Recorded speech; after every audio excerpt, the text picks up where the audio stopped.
नमस्कार दोस्तों, आज मैं लहरों के राजहंस नाटक का वाचन करने जा रही हूँ। इसके लेखक हैं मोहन राकेश जी। सबसे पहले जान लेते हैं, मोहन राकेश बहुत ही बड़े नाटककार कहे जाते हैं। उनका जन्म एक सामान्य परिवार में हुआ था 8 जनवरी 1925 को। इस बुक के बारे में, इस किताब के बारे में मैं बतला देती हूँ कि लहरों के राजहंस का प्रकाशन राजकमल प्रकाशन नई दिल्ली, पटना, इलाहाबाद से हुआ है और इसका प्रकाशन वर्ष है 1963। इसकी भूमिका पर देती हूँ, सुनिएगा। लहरों के राजहंस में एक ऐसे कथानक का नाटकीय पुनराख्यान है जिसमें सांसारिक सुखों और आध्यात्मिक शांति के पारस्परिक विरोध तथा उनके बीच खड़े हुए व्यक्ति के द्वारा निर्माण लेने का अनिवार्य द्वंद्व निहित है। इस द्वंद्व का एक दूसरा पक्ष स्त्री और पुरुष के पारस्परिक संबंधों का अंतर्विरोध है। जीवन के प्रेय और श्रेय के बीच एक कृत्रिम और आरोपित विरोध है, जिसके कारण व्यक्ति के लिए चुनाव कठिन हो जाता है और उसे चुनाव करने की स्वतंत्रता भी नहीं रह जाती। चुनाव की यातना ही इस नाटक का कथा बीज और उसका केंद्र बिंदु है। धर्म भावना से प्रेरित इस कथानक में उलझे हुए ऐसे ही अनेक प्रश्नों का इस कृति में एक नए भावबोध के परिवेश में परीक्षण किया गया है। सुंदरी के रूप पास में बंधे हुए अनिश्चित, अस्थिर और संशयी मन वाले नंद की यही स्थिति होनी थी कि नाटक का अंत होते होते उसके हाथों में भिक्षा पात्र होता है और धर्म शिक्षा में उसके केस काट दिए जाते हैं। लहरों पर डोलने वाले राजहंस के समान ही नंद का मन चंचल है। वह न तो सुंदरी के रूप पास से ही मुक्त हो पाता है और न सच्चे और निर्विकार मन से भगवान बुद्ध की ही शरण में जा पाता है। अश्वघोष के प्रसिद्ध महाकाव्य सौंदर्य नंद में, जो इस नाटक की कथा का आधार है, नंद के इस दुविधाग्रस्त मन का बड़ा ही सुंदर काव्य चित्रण प्रस्तुत किया गया है। तम गौरवम बुद्धगतम चकर्ष भार्यानुराग पुनराचकर्ष सो अनिश्चयान्पियो न तथौ तरम स्तरम गेस्वी राजहंसः। बुद्ध का गौरव उसे अपनी ओर खींच रहा था और सुंदरी का अनुराग अपनी ओर। इसी दुविधा में उससे न जानते बन रहा था न रुकते। उसकी स्थिति लहरों पर डोलते हुए राजहंस की सी हो रही थी। इसी काव्य चित्र से नाटककार ने अपने इस नाटक का शीर्षक लिया है। यह काव्य चित्र इस नाटक के मूल द्वंद्व भाव को व्यंजित करता है। नंद कथा बुद्ध के जीवन चरित्र का एक अंग है।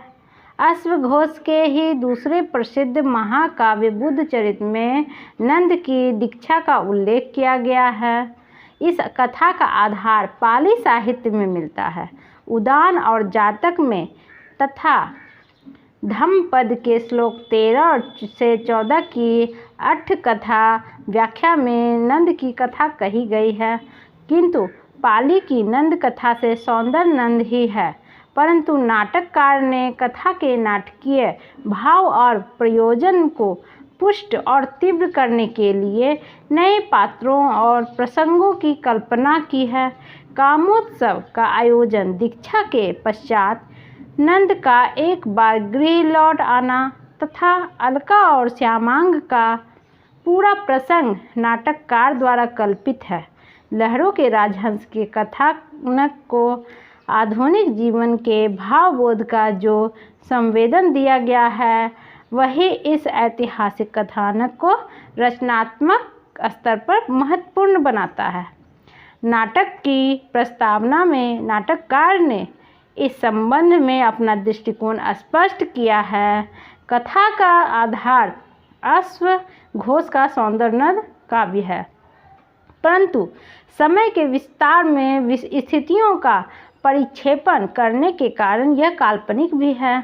इतिहास और साहित्य के संबंध की व्याख्या करते हुए नाटककार लिखता है, साहित्य में इतिहास अपनी यथातथ्य घटनाओं में व्यक्त नहीं होता, घटनाओं को जोड़ने वाली ऐसी कल्पनाओं में व्यक्त होता है जो अपने ही एक नए और अलग रूप में इतिहास का निर्माण करती है। साहित्य इतिहास के समय से बनता नहीं, समय में इतिहास का विस्तार करता है। ऐतिहासिक नाटकों में कथानक की ऐतिहासिकता और प्रामाणिकता का रचनात्मक दृष्टिकोण से कोई अर्थ नहीं है। वास्तव में ऐतिहासिक घटना के आधार पर श्रेष्ठ और सशक्त नाटकों की रचना तभी हो सकती है जब नाटककार ऐतिहासिक पात्रों और कथा स्थितियों को अनैतिहासिक और युगीन बना दे तथा कथा के अंतर्द्वंद को आधुनिक अर्थ व्यंजना प्रदान कर दे।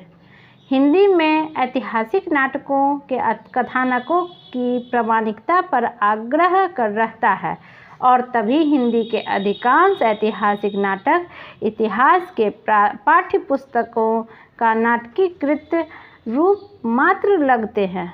इसके साथ ही हिंदी के आधुनिक नाटक साहित्य की जो दो चार श्रेष्ठ कृतियां हैं, स्कंदगुप्त, कोणार्क, अंधा युग और आषाढ़ का एक दिन, वे सभी ऐतिहासिक हैं।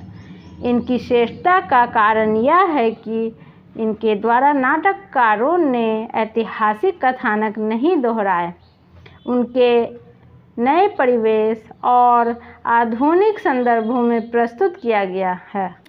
अपनी ही क्लांति से मरे हुए मृग की बात बार बार सोचना और दीक्षा के पश्चात व्याघ्र से लड़ना उसकी इसी मनोदशा की प्रतीकात्मक अभिव्यक्तियां हैं। नंद जब अनायास और अनिच्छा से ही भिक्षु बना दिया जाता है और वह भिक्षु वेश में घर लौटता है तो सुंदरी को देखकर कहता है, जिस सामर्थ्य और विश्वास के बल पर जी रहा था उसी के सामने मुझे असमर्थ और असहाय बनाकर फेंक दिया गया है। एक ओर तो नंद के मन का यह द्वंद्व है और दूसरी ओर रूप गर्विता सुंदरी के इस खंडित विश्वास की पीड़ा की उसमें आसक्त उसका पति कैसे उसके रूप पास से मुक्त होकर बौद्ध भिक्षु होकर उन्हीं हाथों में भिक्षा पात्र लेकर उसके पास लौटा है जिन हाथों में उसके श्रृंगार के लिए उसने दर्पण उठाया था। सुंदरी जीवन का भोग करना चाहती है, वह कामनाओं को स्थगित नहीं करना चाहती।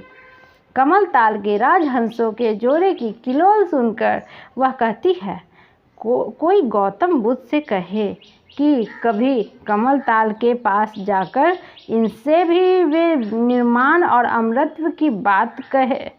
नाटक के अंत में जब वह नंद के द्वारा चंदन लेप का बिंदु बनाए जाने पर चौंक कर जाग जाती है तो उसकी दृष्टि नंद के केस कटे हुए भिक्षु वेशी मुख पर पड़ती है।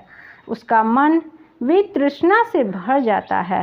इस प्रकार नाटक का कथानक अंतर्द्वंद के दो स्तरों पर संचरण करता है और इन्हीं दो स्तरों की पारंपरिक टकराहट से उसकी नाटकीयता अधिक तीव्र और गहन होती है। नाटक का पहला अंक सुंदरी के कक्ष में आरंभ होता है। कर्मचारी साज सज्जा में लगे हुए हैं। सुंदरी के आग्रह पर कामोत्सव मनाया जाने वाला है। अतिथियों की प्रतीक्षा है। एक अतिथि मैत्रेय पधारते हैं और जब कामोत्सव में सम्मिलित होने के लिए मैत्रेय के अतिरिक्त और कोई नहीं आता तो सुंदरी अपमान में विक्षुब्ध हो उठती है। इसी अत्यंत तीव्र और गहन कथा स्थिति में पहला अंक समाप्त होता है। यही अंक क्रिया व्यापार का पहला संचरण है। इसमें व्यापार और भाव की अनुवृत्ति का पूरा निर्वाह हुआ है। सुंदरी की चारित्रिक विशेषताओं का परिचय मिल जाता है। नाटकीय कथा के इस द्वंद्व का पूर्वाभास हो जाता है जिसे नंद को झेलना है। गौण पात्रों और प्रसंगों को भी इसी अंक में प्रस्तुत कर दिया जाता है और इस प्रकार से नाटकीय कथा का उद्घाटन बड़ी सफलता के साथ होता है। कामोत्सव का आयोजन इस संदर्भ में विशेष नाटकीय अर्थ और तीव्रता ग्रहण कर लेता है कि दूसरी ही दिन रानी यशोधरा, जो कि बुद्ध की पत्नी थी, भगवान बुद्ध की भिक्षुणी बनने जा रही है। कामोत्सव के आयोजन में लगा हुआ श्यामांग कहता है, कल प्रातः देवी यशोधरा भिक्षुणी के रूप में दीक्षा ग्रहण करेंगी और यहाँ रात भर नृत्य होगा, अपानक चलेगा। और सुंदरी अलका से बातें करते हुए कहती है, नारी का आकर्षण पुरुष को पुरुष बनाता है तो उसका अपकर्षण उसे गौतम बुद्ध बना देता है। कमल ताल में राजहंसों का कलरव और श्यामांग द्वारा छाया की कल्पना इस प्रसंग को गहरी नाटकीय व्यंजना प्रदान करते हैं। वस्तु विधान में नाटकीय कथा का उद्घाटन बहुत ही महत्वपूर्ण होता है क्योंकि यही अंश दर्शकों की रुचि जागृत करता है और उनको नाटकीय पात्रों के साथ ऐसे संबंध सूत्रों में बांधता है जो नाट्यानुभव में सहायक होते हैं।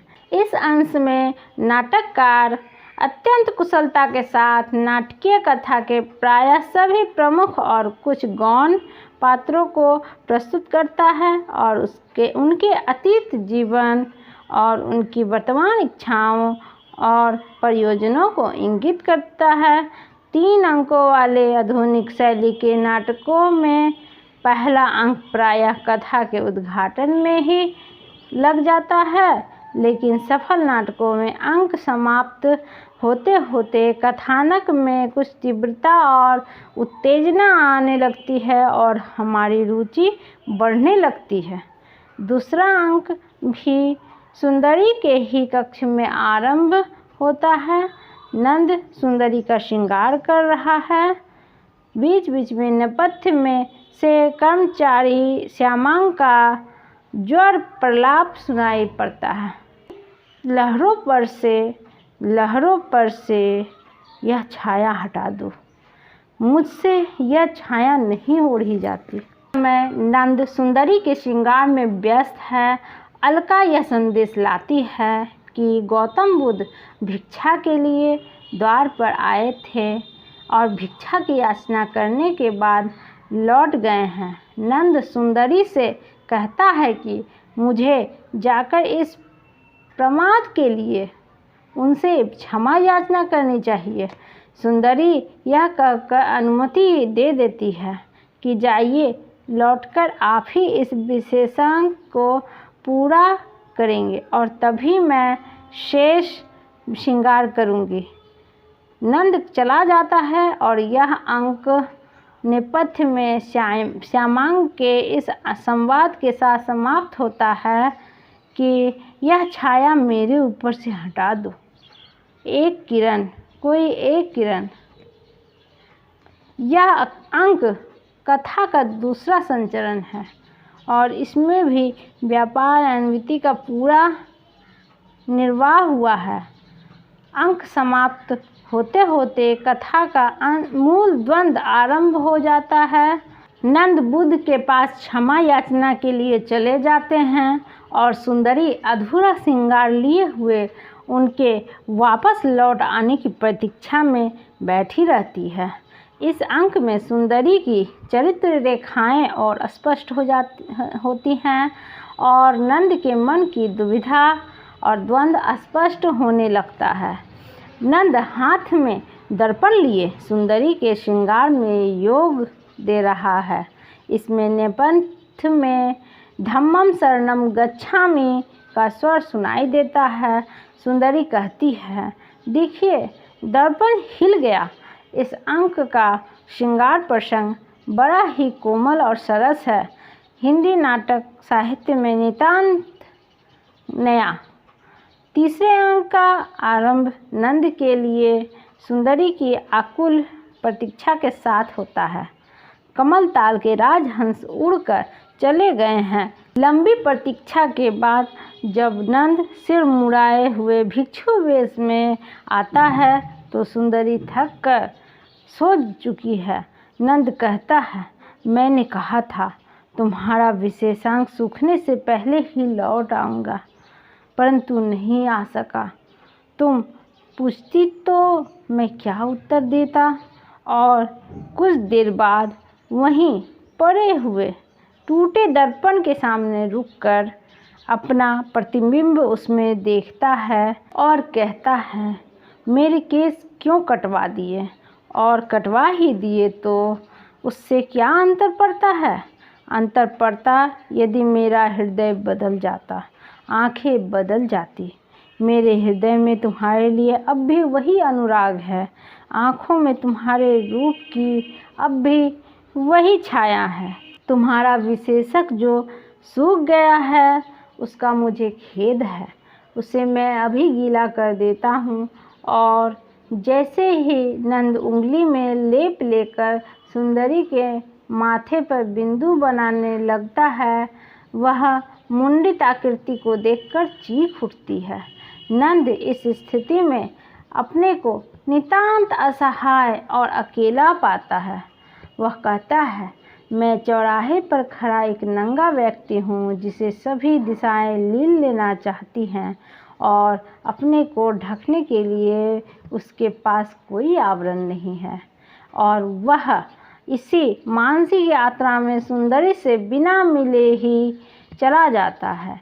राज कर्मचारी श्वेतांग सुंदरी को बताया कि कुमार यह कहते हुए चले गए हैं कि वे अपने केसों की खोज में जा रहे हैं। वे तथागत से पूछना चाहते हैं कि उन्होंने उनके केसों को क्या किया। उनकी पत्नी को केसों की आवश्यकता है। इस पर सुंदरी वितृष्णा में कहती है, इतना ही तो समझ पाते हैं ये लोग, बस इतना ही तो इनको समझ में आता है। और नाटक का अंत श्यामांग के इस संवाद से हो जाता है कि बस एक किरण, केवल एक किरण। यह अंक नाटकीय कथा को तेजी के साथ आगे बढ़ाता है और द्वंद्व को गहन कर देता है। ऐसी घटनाएं घटित होती हैं जो नाटक को चरमोत्कर्ष पर पहुंचा देती हैं और कथा के चरम बिंदु पर ही नाटक समाप्त हो जाता है। अपने संबंधों और परिस्थितियों से लड़ते हुए टूटे और खंडित पात्रों की विषम स्मृतियाँ मन पर छा जाती हैं। जिस सुंदरी ने कहा था कि नारी का आकर्षण पुरुष को गौतम बुद्ध बना देता है, वही सुंदरी नंद को भिक्षु वेश में देखकर अपनी इस भारी पराजय से विक्षुब्ध हो उठती है और नंद सुंदरी के इस गहरे विक्षोभ को नहीं समझता। वह अपनी पत्नी के संतोष के लिए अपने शोभा केस लाने चला जाता है। इसी अत्यंत विषम बिंदु पर नाटक समाप्त होता है। तो ये थी लहरों के राजहंस की भूमिका और इसे लिखा था डॉक्टर सुरेश अवस्थी जी ने। और आप सभी जितने भी हिंदी के विद्यार्थी हैं, लहरों के राजहंस से संबंधित प्रश्न भूमिका से भी लिए जाते हैं, इसलिए इस भूमिका को अच्छे से सुने। और आगे नेक्स्ट वीडियो में मैं लहरों के राजहंस नाटक का वाचन करूँगी, इसके तीनों अंक का सुनिएगा। तो मिलते हैं नेक्स्ट वीडियो में। धन्यवाद।